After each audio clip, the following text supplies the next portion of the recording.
ही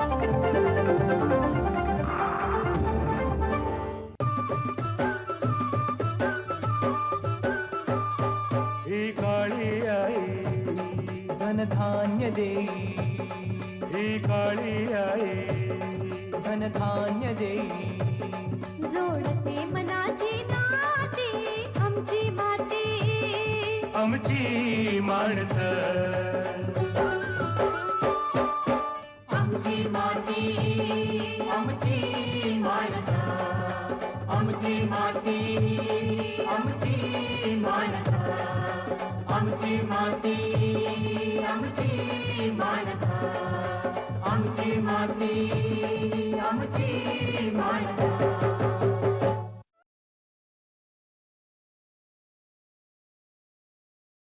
नमस्कार कृषी बांधवांनो, आजच्या आमची माती आमची माणसं या कार्यक्रमामध्ये आपल्या सगळ्यांचं मनपूर्वक स्वागत. मंडळी, गेल्या 2-3 वर्षांपासून आपल्याला हवामानातल्या बदलानं अक्षरशः ग्रासून टाकलेला आहे. अवकाळी पाऊस, गारपीट यांनी शेतकरी पुरता हवालदिल होऊन गेलेला आहे. पण तरीही या निराशाजन्य परिस्थितीमध्ये आशेचा किरण नक्कीच आहे. त्यासाठीच आहेत महाराष्ट्र शासनाच्या विविध योजना. आजच्या आपल्या आमची माती आमची माणसं या कार्यक्रमामध्ये तुम्ही कुक्कुटपालनाचा जोड व्यवसाय कसा करू शकता याबद्दल अधिक माहिती जाणून घेणार आहात. त्यासाठीच ग्रामीण भागामध्ये अगदी तळागाळातल्या लोकांपर्यंत पोहोचून या योजनेवर काम करणारे डॉक्टर सुधीर जोशी, जे पशुधन विकास अधिकारी आहेत, बदनापूर जिल्हा जालना इथे कार्यरत आहेत, त्यांच्याकडून आपण याबद्दल अधिक जाणून घेणार आहोत. नमस्कार सर. नमस्कार. कार्यक्रमामध्ये आपलं मनपूर्वक स्वागत. धन्यवाद. सर, सर्वात प्रथम मला सांगा की महाराष्ट्र शासनाची ही जी कुक्कुटपालन योजना आहे त्यामागची नेमकी भूमिका काय आहे, त्याची उद्दिष्ट काय आहेत? महाराष्ट्रामध्ये आपण पाहत आहोत गेल्या 2 ते 3 वर्षापासून आवर्षण, अवकाळी पाऊस आणि गारपीट यासारख्या हवामानामुळे आपला इथला शेतकरी जो आहे तो निराशाच्या वातावरणात आहे. तर या वातावरणातून त्या शेतकऱ्याला बाहेर पडण्यासाठी आपल्याला जो आपला ग्रामीण भागातला शेतकरी बांधव आहे, जो आर्थिकदृष्ट्या दुर्बल घटक आहे शहरी आणि ग्रामीण भागामध्ये, तर त्या ग्रामीण भागातल्या आर्थिकदृष्ट्या दुर्बल असलेल्या घटकातील व्यक्तीला, सर्वसामान्य माणसाला पुरेसं खाद्यान्न, जे की आपल्या वर्ल्ड हेल्थ ऑर्गनायझेशन जागतिक आरोग्य संघटनेनं निर्देशित केलेलं आहे, ते प्रथिनयुक्त, सकस आणि संतुलित खाद्यान्न मिळणं ही काळाची गरज आहे. आणि त्या ग्रामीण भागातील किंवा शहरी भागातील ह्या सर्वसामान्य व्यक्तीला ज्यावेळेस हे खाद्यान्न मिळेल कुक्कुट प्रथिनेजन्य पदार्थातून, तर त्याच वेळेला त्यांना क्षार, जीवनसत्वे, प्रथिनयुक्त खाद्यान्न मिळाल्यामुळं ते एक आरोग्य संपन्न समाज आपल्या महाराष्ट्रात निर्माण होईल आणि त्याच्यातूनच एक आपलं बलशाली राष्ट्र निर्माण होईल. हा एक प्रमुख उद्देश त्या मागचा आहे. नंबर 2 ला आपल्याला ठाऊक आहे की सध्याचं जे युग आहे ते जर कोणाला विचारलं आपण हे युग कोणतं, तर कोणी त्रेतायुग किंवा कलियुग म्हणणार नाही, तर भेसळीचं युग आहे असं म्हणल्या जाईल. आणि प्रत्येक क्षेत्रामध्ये आज भेसळ इतकी मोठ्या प्रमाणात होत आहे, तर या भेसळीवर मात करण्यासाठी जे आपल्याला जर एखादं खाद्यान्न द्यायचं असेल तर प्रश्न पडतो तो कोणत्या स्वरूपात द्यावं. तर कुक्कुटपालनच्या व्यवसायातून जे एक अंडी निर्माण होतात, ते अंडी असा घटक आहे, पशुजन्य घटक आहे की ज्याच्यामध्ये कुठल्याही प्रकारची भेसळ कोणालाही करता येत नाही. असं निर्भेळ असं खाद्यान्न आपण या स्वरूपात देऊ शकू. आणि माझ्या माहितीनुसार दरडोई 180 अंडी एका व्यक्तीला दरवर्षी प्राप्त व्हायला पाहिजेत, परंतु आपल्याकडे जर सर्वसाधारण आकडेवारी पाहिली तर ती 40 ते 45 अंडीच उपलब्ध होत आहेत. तर त्या दृष्टिकोनातून सुद्धा आपल्याकडे कुक्कुटपालन व्यवसायास वाव आहे. नंबर 3चा जर मुद्दा आपण लक्षात घेतला तर त्यामध्ये आज जी आपण आधी वर्णन केल्याप्रमाणे बिकट परिस्थिती निर्माण झालेली आहे, त्या बिकट परिस्थितीत जर आपल्या शेतकऱ्याला आपण आधार न देता सोडून दिलं तर आपल्यासारखं दुसरं कोणीही हे होणार नाही. त्यासाठी आपल्या महाराष्ट्र शासनानं मुद्दाम आपला हा जो शेतकरी बांधव आहे आज निराशाजनक परिस्थितीमध्ये, त्या निराशाजनक परिस्थितीतून त्याला बाहेर काढण्यासाठी महाराष्ट्र शासनाने जो शेतीला स्थानिक पातळीवर करता येईल असा त्यांचा जोड व्यवसाय निर्माण केलेला आहे. त्याच्यात सारखं एक उदाहरण म्हणजे आपलं कुक्कुटपालन, की या माध्यमातून तो पूर्ण आपल्या घर खर्चासाठी किंवा थोडाफार चरितार्थ चालविण्यासाठी त्याला मदत होणार आहे. म्हणजे एकूणच हे हेतू साध्य व्हावेत यासाठी काही विशिष्ट तरतुदी आहेत का, किंवा त्यासाठीच्या काही वेगळ्या योजना आहेत का? हो. आणि तत्पूर्वी मी आणखीन एक मोठा प्रश्न, सामाजिक जो प्रश्न आहे कुपोषण, की आज फार मोठ्या प्रमाणात हा कुपोषणाचा प्रश्न आहे. आणि तो कुपोषणाचा प्रश्न केवळ आपल्या मेळघाट किंवा अशा भागापुरता मर्यादित नसून हा पूर्ण आपण जर गर्भारशी स्त्री बघितली किंवा लहान मुलं बघितली सर्वच तर वयोगटांमध्ये सर्व दिसून वयोगटामध्ये हा प्रश्न दिसून येतो. बरोबर. आणि त्या कुपोषणावर हा जो सामाजिक प्रश्न आहे त्याच्यावर मात करण्यासाठी सुद्धा आपल्याला घरगुती स्वरूपात जर आपण परसातील कुक्कुटपालन चालू केलं तर एक स्थानिक पातळीवर ग्रामीण भागातील व्यक्ती आपल्या घरच्या घरी हे खाद्यान्न पौष्टिक तयार करू शकतो. त्यासोबतच दारिद्र्य निर्मूलन याचं एक उदाहरण म्हणून आपल्याला याच्यामध्ये कुक्कुटपालन योजना समाविष्ट करता येईल की जे बेरोजगार युवक आहेत त्याला मुख्य प्रवाहात आणणं हे आपलं कर्तव्य आहे. बरोबर. आणि त्यांना जर हा असा कुक्कुटपालन सारखा जोड व्यवसाय ग्रामीण भागातच प्राप्त करून दिला तर ते सुद्धा एक आपलं राष्ट्रीय कर्तव्यच ठरेल. आणि आपला जो युवक आहे जो पतित होत आहे प्रवाह पतित न होता त्याला आपण आता एका मुख्य प्रवाहात आणण्याचा प्रयत्न करत आहोत. सर तुमचं कार्य अगदी तळागाळापर्यंत तुम्ही कार्यरत आहात, ग्रामीण भागामध्ये अगदी ग्रासरूट लेवलला तुम्ही काम करत आहात. तर या योजनेवर काम करत असताना त्याची कोणती वैशिष्ट्य तुम्हाला आढळली? याच्यामध्ये काम करत असताना कुक्कुटपालन हा असा एक व्यवसाय आहे की त्याला भांडवल एक विशिष्ट प्रकारचं भांडवल लागते अशी बाब नाहीये. अच्छा. ग्रामीण भागातला जो आमचा दरिद्री नारायण म्हणू आपण त्याला असा सर्वसामान्य माणूस जरी आपण गृहीत धरला की ज्याच्याकडे काहीच नाहीये असा व्यक्ती सुद्धा एक त्याच्याकडे एक आपल्याकडे एक खूड कोंबडी हा शब्द आहे ग्रामीण भागामध्ये जी अंडी देण्याला बंद करते तशी खूड कोंबडी एक असली तर तो मध्यवर्ती अंडी उबवणूक केंद्र आहेत आपली महाराष्ट्र शासनाची. त्या अंडी उबवणूक केंद्रातून ते उबवणुकीचे अंडी विकत घेऊ शकतो ज्याची किंमत एक 5 ते 6 रुपयाच्या जवळपास त्या परिस्थितीत असेल त्याप्रमाणे. आणि ते उबवणुकीची अंडी एक 10 ते 12 घेऊन त्या खूड कोंबडी खाली त्याने उबवणुकीसाठी जर ठेवले तर 21 दिवसात त्याला पक्षी प्राप्त होतात. आणि ह्या पक्ष्यांचं संगोपन करून मी म्हणत नाही की खूप मोठा काही त्याच्या जीवनामध्ये बदल घडेल पण त्याच्या चरितार्थाला एक छोटासा हातभार लागेल आणि घरच्या घरी त्याचा खर्च भागू शकेल. या परसातल्या कुक्कुटपालनाला प्रोत्साहन देण्यासाठी महाराष्ट्र शासनाची काही विशेष योजना आहे का? आपल्याकडे नवीन जी राष्ट्रीय पशुधन योजना आलेली आहे त्या योजनेअंतर्गत सुद्धा वेगवेगळ्या परसातील कुक्कुटपालनाला विकास करण्यासाठीच्या योजना समोर आणलेल्या आहेत. नंबर 1 ला जी आहे योजना ती एकात्मिक कुक्कुट विकास योजना म्हणून आहे. आणि मी ह्या योजनांचं एक वैशिष्ट्य आणखीन सांगू इच्छितो की परसातील कुक्कुटपालनाच्या योजना ज्या समोर आल्या त्या आपण तयार करत असताना एक सर्वसामान्य व्यक्ती आपल्या डोळ्यासमोर ठेवलेला आहे शासनानं की ज्याच्या ह्या व्यक्तीकडे आज भांडवल अल्पशा प्रमाणात आहे, घर जागा अल्पशा प्रमाणात आहे आणि असा जो व्यक्ती आहे की त्याला आपण मोठा फार्म चालू कर म्हणलं तर तो शक्य होणार नाही.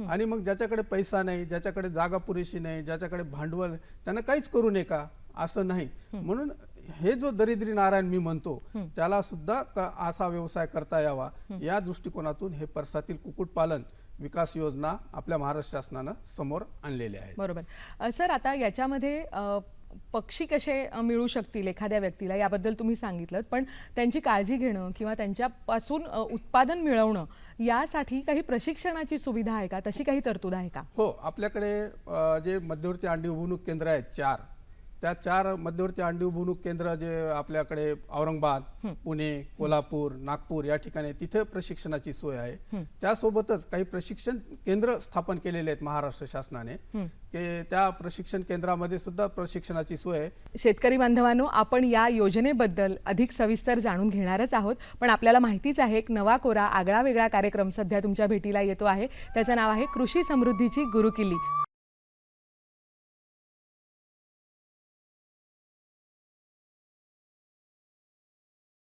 नमस्कार. कृषी समृद्धीची गुरुकिल्ली या आपल्या अनोख्या कार्यक्रमामध्ये आपणा सर्वांचं मनपूर्वक स्वागत. मंडळी, आज सुद्धा आपण आपल्या कार्यक्रमामध्ये 2 तज्ज्ञांना बोलवलेलं आहे जेणेकरून आपल्या सर्व शेतकरी बांधवांना काही विशेष माहिती आपण पोहोचवू शकू. पहिले तज्ज्ञ आहेत RCFचे executive director marketing Shri P. Karthikeyan साहेब. आपलं स्वागत आहे. त्याचप्रमाणे आजच्या या कार्यक्रमासाठी विशेष मान्यवर म्हणून उपस्थित आहेत कृषी शास्त्रज्ञ श्री B.V. निसळ सर, ज्यांचं पाण्यात विरघळणाऱ्या खतांची निर्मिती करणारे पहिले आणि त्याचप्रमाणे माती परीक्षणाचे जनक म्हणूनही ओळख दिली जाते असे निसळ सर इथे उपस्थित आहेत. त्यांचंही मी मनपूर्वक स्वागत करतो. पहिला प्रश्न मी कार्तिकेयन सरांना विचारू इच्छितो की सर, मागच्या कार्यक्रमामध्ये एका शेतकऱ्यांनी अशी शंका उपस्थित केली होती की आम्ही पारंपरिक पद्धतीने शेती करतोय पण तितकंसं उत्पन्न मिळत नाही म्हणून आता आधुनिक पद्धतीचा वापर करायला सुरुवात केली पण तरी सुद्धा म्हणावं तसं भरघोस उत्पन्न मिळत नाही. मग यावर आपण काही उपाय सुचवाल का? हम 1965 से जी. यूरिया ब्रांड नेम है उसका उज्ज्वला, हो. और 15-15-15 कॉम्प्लेक्स, 20-20-0 कॉम्प्लेक्स, ये दोनों को ब्रांड नेम सुफला, ओके. ये उत्पादन करते रहते बरं. और जो है इसका क्वांटिटी भी बढ़ते गया. अभी किसान का मांग भरपूर है अच्छा. और इतना डिमांड है, इतना मतलब मांग है, हम कंटिन्यू सप्लाई करते रहते हैं. बरोबर. इसके अलावा हम अभी 15 साल पहले हम्म. हमने क्या किया, एक आधुनिक तकनीक से बनाया हम्म. 100% 100% वाटर सॉल्युबल फर्टिलाइजर पाण्यात विरघळणारी खतं. बरं. बरं. हम्म. और 100% माइक्रो न्यूट्रिएंट फर्टिलाइजर, सूक्ष्म मूलद्रव्य. 100% वाटर सॉल्युबल माइक्रो न्यूट्रिएंट बरं. फर्टिलाइजर और बायो फर्टिलाइजर, ये उत्पादन करना स्टार्ट किया. सुरू. और जो है ये शुरू करने के बाद कंटिन्यूअस प्रोडक्शन बढ़ते जा रहा है और मांग बढ़ते जा रहा है. Very good. किसान काफ़ी मात्रा में यूज़ करते हैं. हम्म. और इसके क्वालिटी के बारे में जी. डिपार्टमेंट ऑफ एग्रीकल्चर काफ़ी अप्रिशिएट किया. क्या बात. क्वालिटी बहुत अच्छा है. हम्म. और इसके अलावा किसान जो है, किसान का मांग बढ़ते जा रहा है अच्छा. और इसका अच्छा फ़ायदा किसान को मिलता है. बरं. किसान जो है उत्पादन अच्छा काफ़ी लेते हैं और उसका क्वालिटी ऑफ उत्पादन, उसका उत्पादन का क्वालिटी Quality. बहुत अच्छा मिलता है. बरं. इसके वजह से किसान को बहुत फ़ायदा मिलता है. हम्म. और हमारा पास 2 ट्रेनिंग सेंटर है, बरं. एक तल वैशंत में हम्म. और दूसरा है नागपुर में. अच्छा. यहाँ जो है किसानों को रहने के लिए व्यवस्था है, बरं. वहीं जो है ट्रेनिंग होता है, ट्रेनिंग हॉल है, हमारा ट्रेनिंग एक्सपर्ट्स है, अच्छा. ये लोग आके लेक्चर देते हैं, प्रैक्टिकल ट्रेनिंग देते हैं. अरे वा. और इससे जो है किसान को बहुत फ़ायदा होगा. नक्कीच. कैसा ये प्रोडक्ट्स को आधुनिक तकनीक से बनाया हुआ ये प्रोडक्ट को यूज़ करना है, अच्छा. ये सब जो है इनको अच्छी तरफ से एक्सप्लेन किया जाता है, प्रैक्टिकल ट्रेनिंग भी दिया जाता है. बरोबर. तो इससे जो है बहुत फ़ायदा होगा. हम्म. और हमारा निवेदन है किसान ज़्यादा इंटरेस्ट लेके ये सब बेनिफिट पूरा यूज़ करना चाहिए, इसको फ़ायदा उठाना चाहिए. नवीन खतांचा वापर त्यांनी केला पाहिजे. फिर हमारा पास 8000 डीलर है.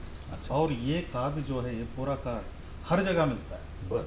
हर जगह, देश में हर जगह. हम्म. कहीं भी जाएंगे कोऑपरेटिव सेक्टर में भी मिलता है और प्राइवेट सेक्टर में भी मिलता है. बरं. किसी भी गांव तक हम्म. हम सप्लाई करते हैं. अच्छा. 8000 डीलर हर जगह है.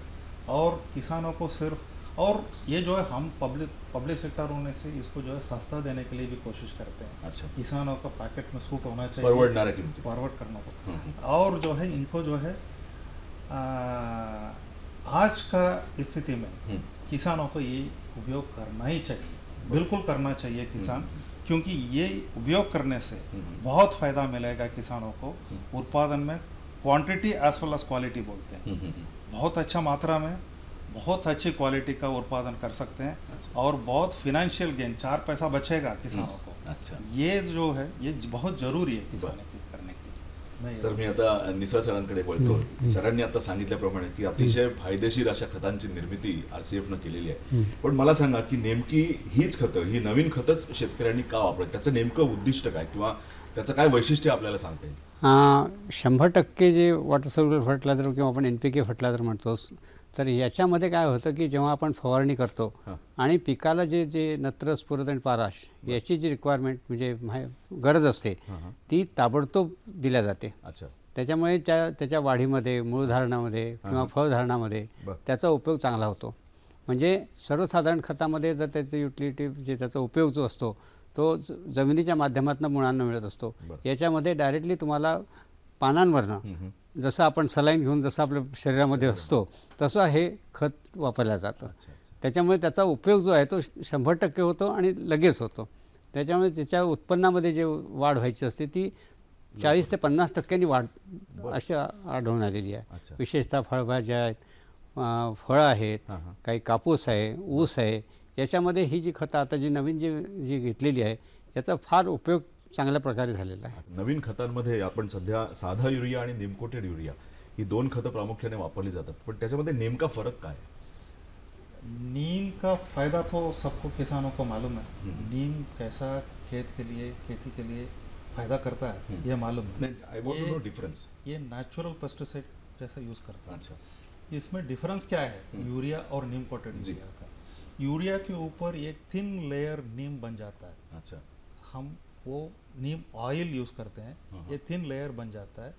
ये जो है खेती में डाला, इसमें क्या होता है, ये टाइम लगता है पानी में गलने के लिए। अच्छा, नहीं तो क्या है, पानी में तुरंत गल गया, फिर इवापोरेट होके चला गया, Correct. कुछ वेस्ट हो गया और पानी के साथ मिलके बाहर खेत के बाहर चला गया, तो फिर तो किसान को नुकसान है।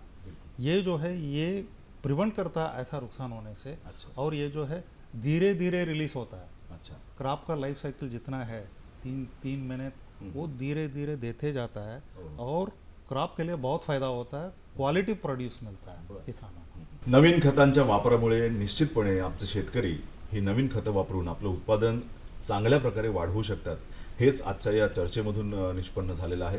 तेव्हा शेतकऱ्यांना विनंती आहे की त्यांनी या सगळ्या नवीन खतांचा मुबलक प्रमाणात वापर करावा आणि आपलं उत्पादन वाढवण्यासाठी प्रयत्नशील राहावं। सर, आपण दोघंही इथं आलात आणि आपण जी उपयुक्त माहिती आमच्या शेतकरी बांधवांसाठी दिली आहे त्याचा त्यांना निश्चितच फायदा होईल, याबद्दल माझ्या मनात तिळमात्र शंका नाही।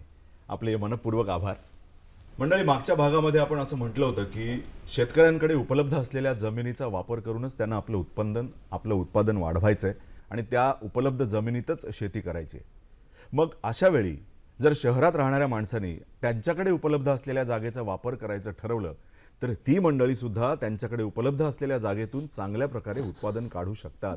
मग ती घराच्या बाजूचा परिसर असो किंवा घराचं छत असो किंवा घराकडे उपलब्ध असलेली गच्ची असो, या तिन्ही गोष्टींचा वापर शेतीसाठी करून तिथे सुद्धा चांगल्या प्रकारे ही मंडळी उत्पन्न काढू शकतात। हेच आपल्याला दर्शवणारी एक चित्रफित आम्ही आपल्याला दाखवणार आहोत। बघूया तर। जगातील वाढती लोकसंख्या आणि शेतीसाठी जमिनीची कमतरता या दोन्ही समस्या आज सर्व जगाला भेडसावतात। त्यामध्ये शेत जमिनीवर होत असलेलं अतिक्रमण, त्याचप्रमाणे झपाट्याने होत असलेलं शहरीकरण, या सर्वांवर मात करून अधिक उत्पन्न काढण्याच्या प्रयत्नात शेतकरीच नव्हे तर शहरातील व्यक्ती सुद्धा मार्ग काढताना दिसते।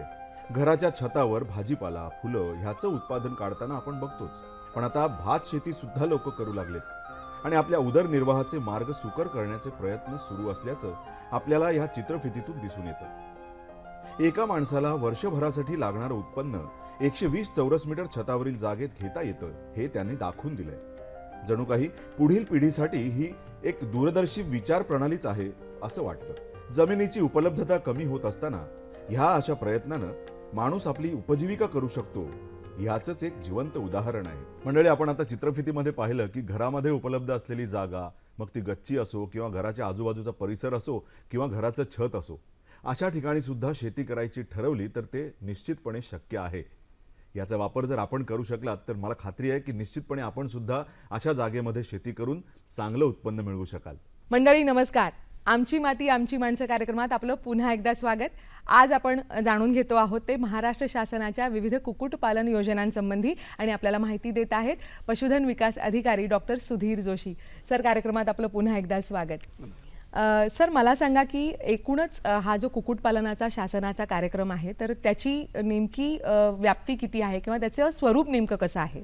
आता आपण जे योजनांचं जर स्वरूप बघितलं तर त्याच्यामध्ये आपल्याला मुख्यत्वे 2 प्रकार करता येतील। एक परसातील कुक्कुटपालनाचा विकास योजना आणि नंबर 2 ला राष्ट्रीय कृषी विकास योजनेअंतर्गत 1000 मांसल कुक्कुट पक्षी संगोपनाचा जो योजना आहे त्या।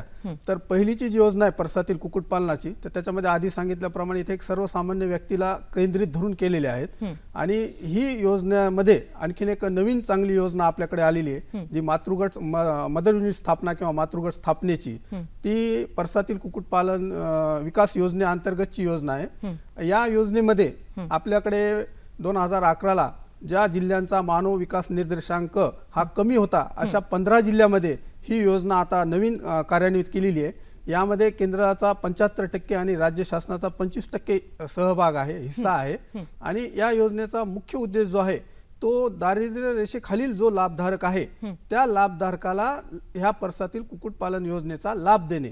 या योजनेचं थोडक्यात स्वरूप असं आहे की याच्यामध्ये आपल्याला जे लाभधारक निवडायचे आहेत ते पूर्णतः दारिद्र्यरेषेखालीलच असला पाहिजे। दारिद्र्यरेषेखालील, भूमिहीन, अल्पभूधारक, अत्यल्प भूधारक असा हा लाभधारक असेल। या लाभधारकापैकी आपल्याला जवळपास 393 लाभधारकांना लाभ द्यावायचा आहे।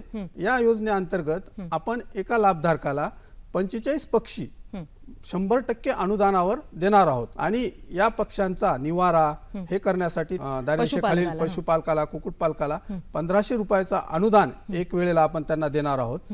आणि हे जे पक्षी आहेत जे आपल्याला 45 पक्षी त्यांना द्यायचे आहेत, ते आपण त्यांना 3 टप्प्यामध्ये देणार आहोत. बरं. पहिल्या टप्प्यामध्ये आपण त्यांना 20 पक्षी देणार आहोत. बरं. नंतरचा जो दुसरा टप्पा आहे 16 आठवड्यानंतर त्याच्यामध्ये आपण त्यांना 15 पक्षी देणार आहोत आणि तिसऱ्या टप्प्यामध्ये आपण त्यांना 10 पक्षी देणार आहोत. बरं. आणि हे पक्षी त्या व्यक्तीला घरपोच मिळावेत या दृष्टिकोनातून ह्या 15 जिल्ह्यातल्या फक्त एका तालुक्यामध्ये एक क्लस्टर टाईप मध्ये म्हणता येईल अशी की 2 ते 3 गावामध्येच ही योजना राबवली जाईल बरं. की जेणेकरून त्या मातृ गट जिथं स्थापन झालेला आहे त्या संस्थेपासून किंवा त्या युनिट पासून त्या पक्षाला पक्षी पुरवठा करण्यासाठी सोपे जाईल. सर, राष्ट्रीय कृषी विकास योजना ही देखील एक अस्तित्वात आहे, तर त्याचा एक नाविन्यपूर्ण भाग आहे, तर त्याबद्दल सविस्तर सांगा. आता आपण ज्यावेळेस हे केलं की एक सर्वसामान्य व्यक्ती समोर ठेवून आपण त्या परसातील कुक्कुटपालनाच्या योजना समोर घेतल्या, बरोबर. परंतु जो युवक स्वतःच्या पायावर उभं राहू इच्छितो, ज्याला आज उभं करण्याची गरज आहे, किंवा एक शेतकरी बांधव जो निराशाजनक परिस्थितीमध्ये त्याला एक उद्योग व्यवसाय मिळण्यासाठी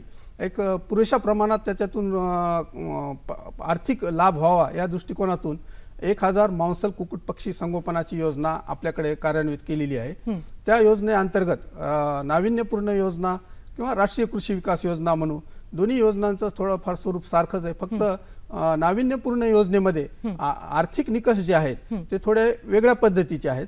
दोन्ही योजना ज्या आहेत त्यांचा जर आपण विचार केला तर त्या दोन्ही योजना 2,25,000 त्यांची योजनेचं स्वरूप आहे. 2,25,000 त्यापैकी 50% अनुदान आहे. एक सर्वसाधारण प्रवर्गातील जो लाभधारक असेल त्याला 50% अनुदान म्हणजे 1,12,500 रुपयाचं त्याला अनुदान आहे. सर, तुम्ही ग्रामीण भागामध्ये या योजनेची अंमलबजावणी केलेली आहे, तर एखादी यशोगाथा आम्हाला थोडक्यात सांगता येईल का? हो, या योजनेमध्ये आपण ज्यावेळेस ह्या योजना राबवण्यासाठी घेतल्या त्यावेळेला तिथली परिस्थिती पाहिल्यानंतर मलाही असं वाटत नव्हतं, परंतु शेतकरी बांधवांना खरोखरच ह्या योजनेच्या रूपानं एक मदतीचा हात पुढे आला. आणि माझ्या परिसरामध्ये किंवा आमच्या बदनापूर तालुक्यामध्ये पशुसंवर्धन खात्याचे कर्मचारी अधिकारी या सर्वांच्या सहकार्यानं आता असे अनेक उदाहरण मला असं हे कमी पडते, इतकी उदाहरण आहेत आपल्या पुढे की ते खरोखरच आपल्या पायावर उभे राहिलेले आहेत. त्यामध्ये नाव घेण्यासारखे म्हणले तर रफिक खाजा कुरेशी म्हणून एक जण आहेत. त्याच्यानंतर आपल्या रुक्मिणबाई सुखदेव हिवराळे आहेत. त्यानंतर ज्ञानेश्वर फलके आहेत. ह्या ज्या दाभाडे म्हणून एक महिला आहेत, त्या या सगळ्यांनी इतक्या चांगल्या प्रकारचं काम इथं केलेलं आहे की तो रफिक खाजा कुरेशी हा ज्या व्यक्तीनं 28 वर्षाचा युवक आहे हा, आणि ह्या व्यक्तीनं हा प्रकल्प ज्यावेळेस त्यांना निवड झाली इतक्या आनंदाने आणि इतक्या तत्परतेने हा प्रकल्प त्यांनी उभा केला की मला सुद्धा आश्चर्य वाटलं. 1 महिन्याच्या आत त्यांनी पूर्ण आमचं शेड जे स्वरूपात पाहिजे त्या स्वरूपात शेड उभा केलं. त्या याच्यामध्ये पक्षी आणले. 1000 पक्ष्याची बॅच त्यांनी वाढवली, संगोपित केली आणि संगोपित करून आज ह्या 2 ते 3 माझ्याकडच्या लाभधारकांना या योजनेतून 2 ते 3 महिन्यामध्ये 35 ते 40 हजार रुपये त्यांना रक्कम बाकी राहिलेली आहे, की जेणेकरून त्यांच्या उदरनिर्वाहासाठी एक चांगल्या प्रकारचं ही योजना कार्यान्वित झाली असं त्यांचं स्वतःचं सुद्धा हे आहे. आज या कार्यक्रमात सहभागी होऊन या योजनेची इतकी सविस्तर माहिती सगळ्या शेतकरी बांधवांना आपण दिली, त्याबद्दल दूरदर्शनच्या वतीनं आपले मनपूर्वक आभार. धन्यवाद.